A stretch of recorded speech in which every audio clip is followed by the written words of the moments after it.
Well, hi, everybody. I'm Don Stewart, and welcome to the second half of this very somber day, October 7th, 2024, the one-year anniversary of the horrific massacre that took place in Israel with Hamas killing over 1,200 innocent men, women, and children.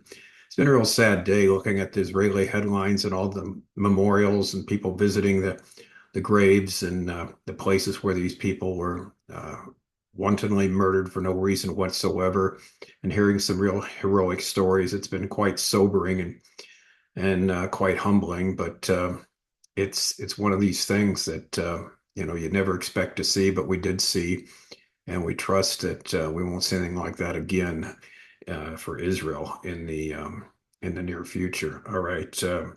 In the headlines this hour, we have three really, really huge headlines here that we want to talk about. And so we're going to do that on the second half of breaking news. The first headline, Hurricane Milton just became a hurricane earlier today. Now it's intensified to a Category 5 hurricane with 175-mile-an-hour winds, expected to be the worst storm to hit Tampa, Florida since 1921.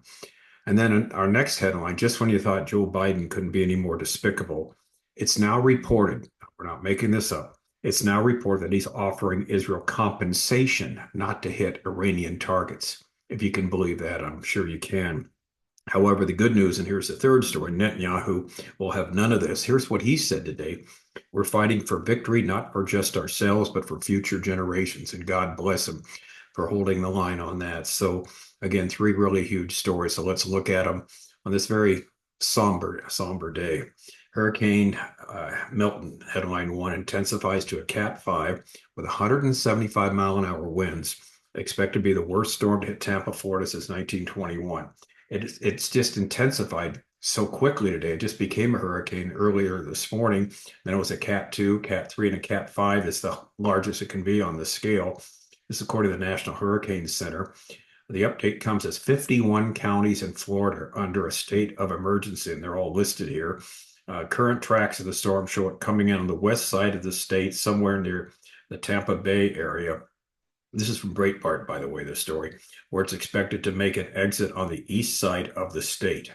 This is the real deal here with Milton, Tampa Mayor Jane Castor stated. You want to take on Mother Nature, she wins 100% all the time, and that's for sure. I don't know if you know it.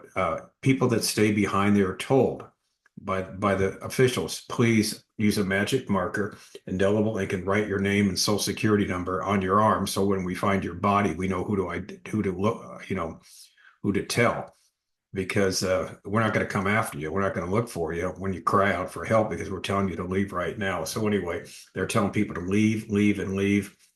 Expected to make landfall on the west coast of Florida sometime between Wednesday evening and perhaps very early Thursday, says Governor DeSantis of Florida. Uh, he says they'll be continuing giving updates on the storm. He says if that continues, it may push back landfall when it will happen. We don't really know, but it's massive evacuations are being triggered. And of course, you'll see the impact even before the eye makes landfall. So he said there's some pre-landfall declaration request to FEMA. Here's the key for support. We anticipate positive approval on that, he added. Now, we're mentioning this for two reasons. Number one, please pray for the people in Florida, as you have been, hopefully, for those who were devastated by Hurricane Helene, number one. Number two, if FEMA won't help this group either, it'll be hard to keep that story secret as they try to keep secret the fact that FEMA is not helping those in North Carolina in the rural areas to get back on track, unlike Hurricane Katrina, where they were right on the ball, right on the spot. It seems they're not even coming to certain areas that haven't arrived.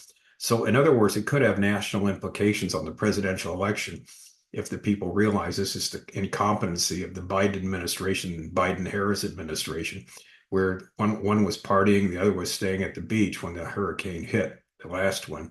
We'll see what happens next time. But anyway, it's a horrific situation there, one right after another. Seems going to be devastating. Like I said, possibly the worst storm to hit Tampa, Florida since 1921 for over 100 years.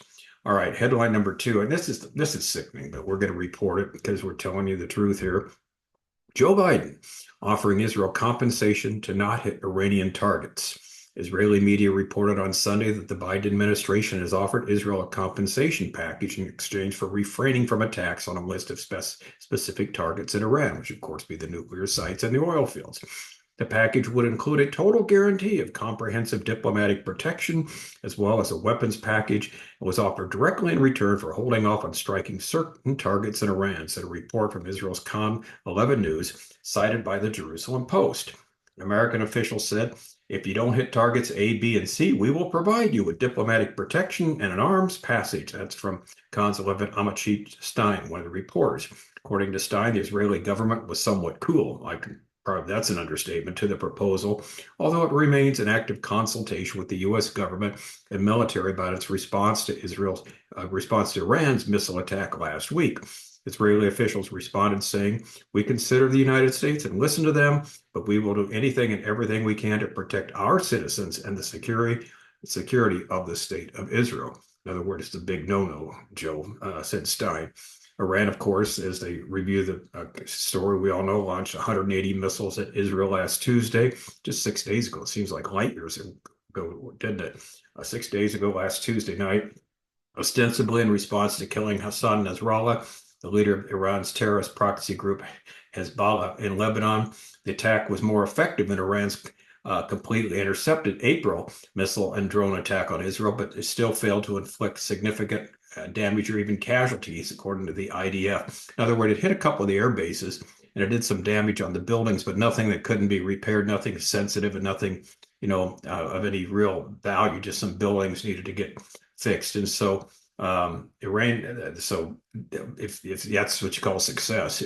So anyway, Iran's Supreme Leader Ayatollah Khamenei nevertheless pinned a medal. Get this, on General Amir Ali Hajizad, aerospace commander of the Iranian Revolutionary Guard Corps, on Sunday, declared that the missile attack was a brilliant success. Brilliant success. All right.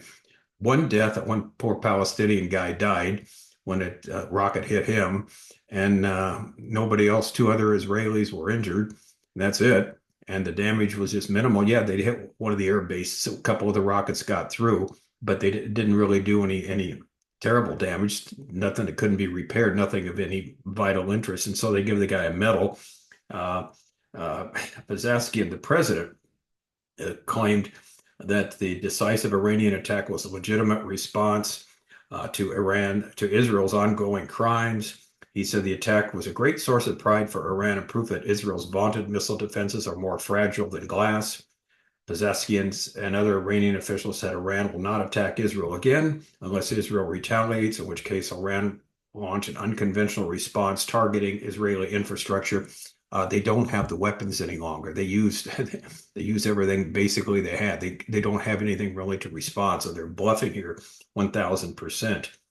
This comes from our Iranian friend Nader, who is very close connection with the people in Iran, the powers that be, the Christians that are there, and the ones that know what's happening on the ground. And he said they're just bluffing here. They have nothing really to attack Israel with for a second time.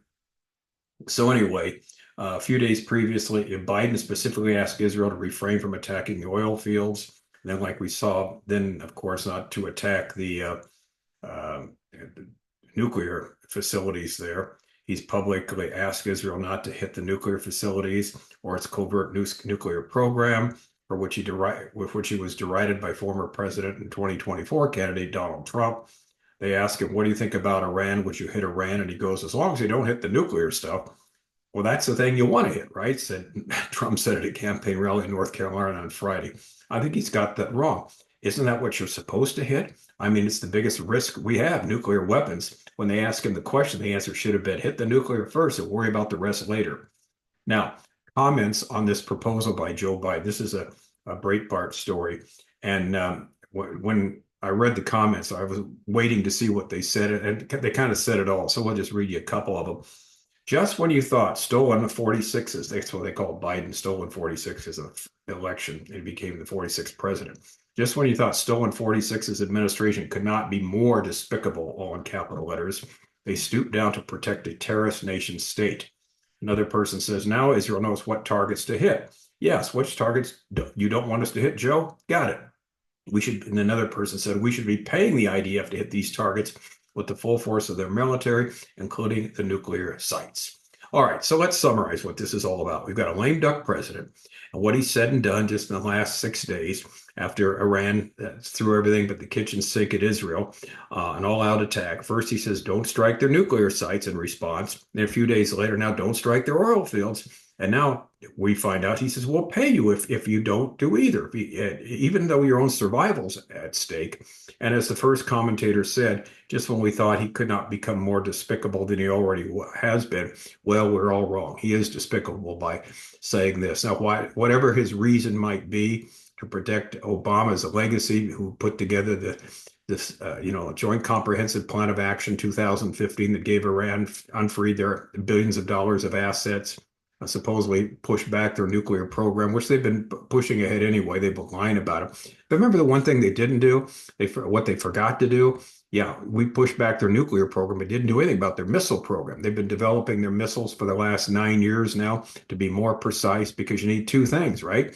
You need a payload, something to load onto the missile, but then you need a missile that will hit its target. And they've been developing that for the last 9 years because there was no sanctions against them for their missile program. And so again, it's just bad to the worst with Joe Biden. And of course, sadly, if Kamala Harris gets in, she will be much, much worse, guaranteed. All right, headline number 3, another huge headline. Here's Netanyahu's response. We're fighting for victory, not for just ourselves, but for future generations. This is from the Jerusalem Post. Prime Minister Benjamin Netanyahu appeared via video at the state memorial ceremony for the anniversary of the October 7th massacre on Monday, and said that Israel would go on to win, not just for now, but for the future generations that are yet to be born. During his speech, he praised the citizens of Israel for their strength and resistance in the face of the massacre committed by the monsters of Hamas. He defended his government's performance on October 7th, and he said they had gone forward together with the citizens to defend the country. He also said that they would not give up on the hostages, either soldiers or civilian, or on the return of residents to their homes in the north and the south. So everything we see now, based on what he said, is pointing to a huge response from Israel against the country of Iran, its infrastructure, and its nuclear program. So let's remember to pray for the wonderful Christians in Iran, and there are many of them, and there are the fastest growing church of the world is the believers in Iran. Second is Afghanistan. God is doing his work there in these two former Muslim countries. Those are Muslim countries, but again, the gospel is getting out. So what we want to do is wrap up this solemn anniversary by remembering again what the Bible teaches us about the time of the end. Evil will not prevail. That's the story. That's our main thrust every day. It will not prevail. The living God will intervene in our troubled world and eventually bring about a new heaven and a new earth, where he says in Revelation 21 and verse 5, behold, I am making all things new. That's the promise that we have. I'm Don Stewart. Thanks for watching. Until next time, as always, may the Lord richly, richly bless.